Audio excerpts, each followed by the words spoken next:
நம்முடைய வாழ்க்கையில எல்லாமே சரியான நேரமாக இருக்க முடியும்னு நம்மால கணிக்க முடியாதுங்க. வாழ்க்கையில எல்லாமே சரியாக நடக்கக்கூடிய நேரமும் காலமும் கூடி வர வேண்டும் என்று பெரியவர்கள் சொல்வார்கள். அதே நேரத்துல நமக்கு ஏற்றார் போல நடக்கவில்லை என்றால் நேரத்தை குறை சொல்வார்கள். வாழ்க்கையில அனைவருக்குமே ஒவ்வொரு விதமான பிரச்சனைகளும் இருந்துகிட்டு தாங்க இருக்கு. பணம் வசதி என அனைத்துமே இருந்தாலும் கூட அவர்களுடைய வாழ்க்கையிலும் ஏதாவது ஒரு பிரச்சனை இருக்கதாங்க செய்கிறது. பிரச்சனைன்னு வந்துவிட்டா எனக்கு நேரம் சரியில்லை என்று கூறிவிடுகின்றோம். இதற்கு நம்முடைய நேரத்தை நல்ல நேரமாக மாற்ற சில பரிகாரங்களை செய்தா வாழ்க்கையில சில மாற்றங்கள் ஏற்படுவதை நம்மால உணரவும் முடியுதுங்க. அப்படிப்பட்ட உணர்வை ஏற்படுத்தக்கூடிய இந்த அற்புதமான திருக்கோவில் ராகு கேது பரிகார தலம்ங்க.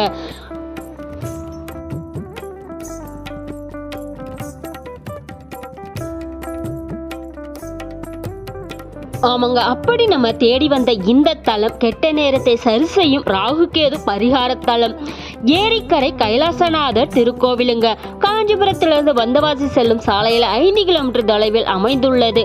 செவிலிமேடு என்ற அழகான கிராமத்தில் அமைந்துள்ளதுங்க இந்த அற்புதமான திருக்கோவில்.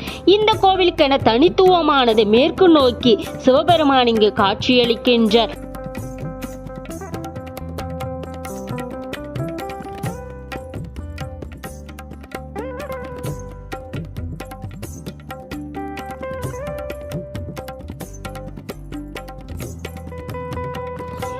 இத்தலத்து இறைவனை வழிபட்டுதான் ராகுவும் கேதுவும் இங்கு நவக்கிரக பதவியை அடைந்தார்கள்.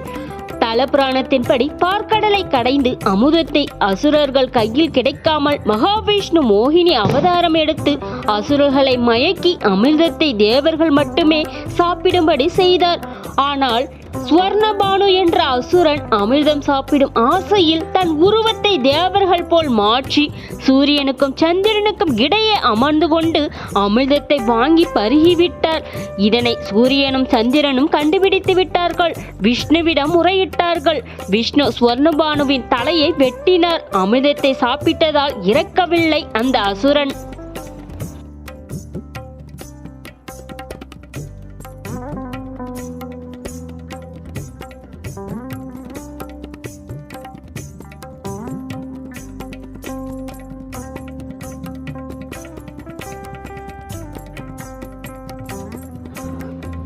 அந்த அசுரன் அமிர்தத்தை சாப்பிட்டதால் இறக்காமல் மாறாக வெட்டப்பட்ட தலைக்கு கீழே பாம்பின் உடலும் தலையில்லாத உடலின் கழுத்தில் 5 தலை பாம்பு முகமும் தோன்றியது.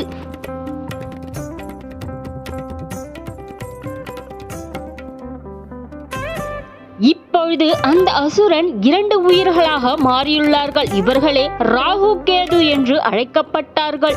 இவர்கள் காஞ்சியை வந்தடைந்தார்கள். காஞ்சியில் இத்தலத்தில் தான் தீர்த்தத்தை உருவாக்கி சிவபெருமானை வழிபட்டு மன்னிப்பும் கேட்டார்கள். சிவபெருமான் இவர்களுக்கு ராகு கேது நவக்கிரக பதவியும் தந்தருளினார். ராகு கேது இருவராலும் வழிபட்ட சுயம்புலிங்கம். ராகு கேது பரிகார தலமாக விளங்குகிறது இந்த அற்புதமான தலம்.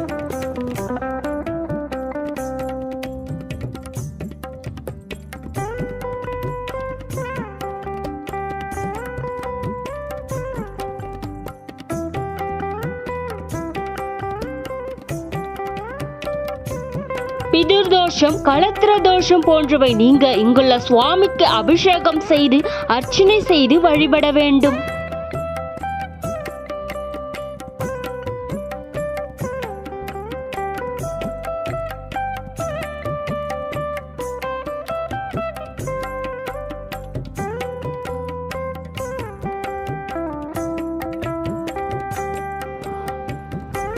இந்த ஊருக்கு செவிலிமேடு என்ற பெயர் வர காரணம் இங்குள்ள சிவலிங்கம். சிவலிங்கம் மேடு என்பது இந்த ஊரின் பழமையான பெயராகும். சிவலிங்கமேடு என்பது திரிந்து தற்போது செவிலிமேடு என்றும் அழைக்கப்படுகிறது.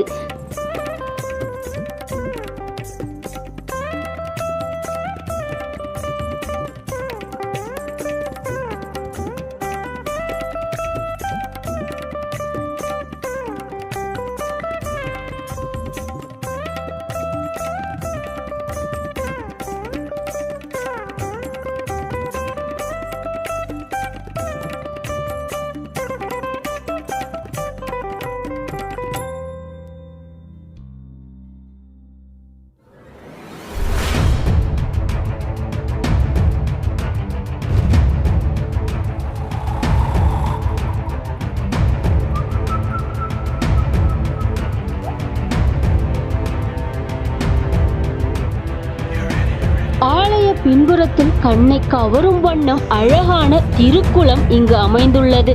இந்த திருக்குளத்தில் சுற்றி விநாயகருக்கென்ற தனி சன்னதியாகும் ராகு கேது சன்னதியும் இங்கு அமைந்துள்ளது.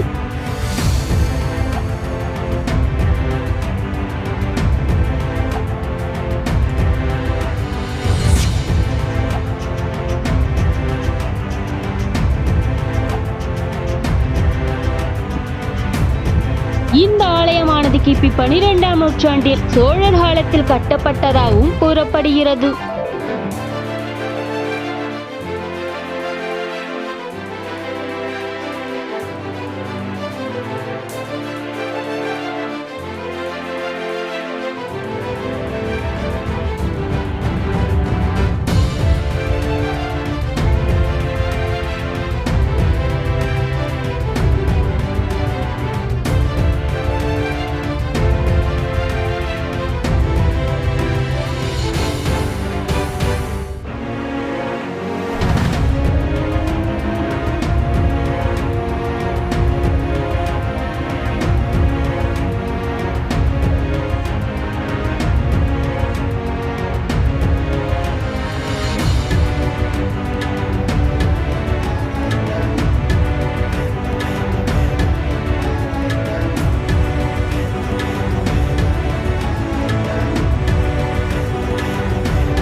ஆலயத்தை சுற்றி சிவலிங்கங்களும் இங்கு அமைந்துள்ளன.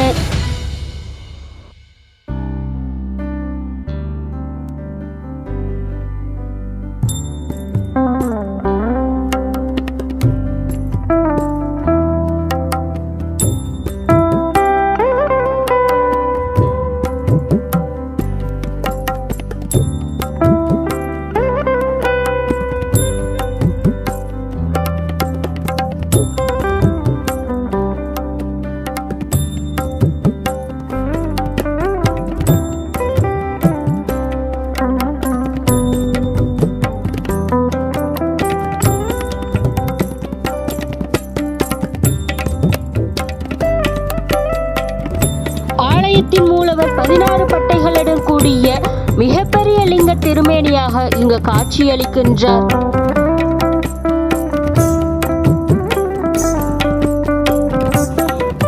இதுபோன்ற வரலாற்று சிறப்புடைய ஆலயங்கள் நம்ம காணொலியில் இடம்பெறுகிறது. நீங்க இனிமே நம்ம சேனலுக்கு சப்ஸ்கிரைப் பண்ணலன்னா சப்ஸ்கிரைப் பண்ணிக்கோங்க. நன்றி, வணக்கம்.